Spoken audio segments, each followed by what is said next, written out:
जैसा कि इस वक्त हम मौजूद हैं सेवन शरीफ के लालबाग के मकाम पर, जहां पर सेवन तहसील के मुख्तलिफ इलाकों से आए हुए जो सैलाब मुतासरीन हैं वो यहाँ पर जो है मुकीम हैं।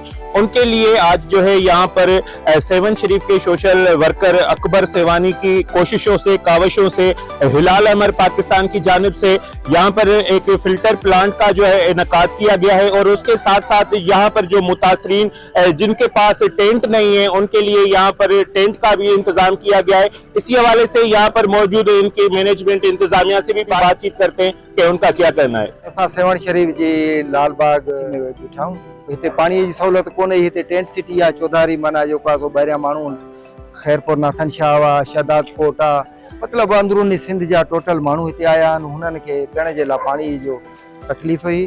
पोइ इन करे मूं असांजे चेयरमैन हिलाल अहमद जो चेयरमैन आहे शाहिद हुसैन खान लेगारी साहब, उनखे रिक्वेस्ट कयमि त साईं महिरबानी करे ही माना जेको आहे सो असांजा जेके बोर्ड मुतासिरीन या जेके उतां परे परे खां आया आहिनि उन्हनि खे सहूलियत मिलनि। हुननि खे चयो त कोन हिननि ॾिना आहिनि, महिरबानी आहे हिननि भाउरनि जी। असां पहिरियों मेड़ में वेठा हुआसीं, बोर्ड में असांजा घर ड्राई विया आहिनि, हिननि ॾिना आहिनि असांखे टेंट। हिन जी वॾी महिरबानी। लाल अहमद वारनि ॾिनो आहे, भाउ अकबर ॾिनो आहे असांखे टेंट। असां मेड़ जा असां यको वेठा हुआसीं, असांजो कान वेठा हुआसीं, धूप में ॿार वेठा।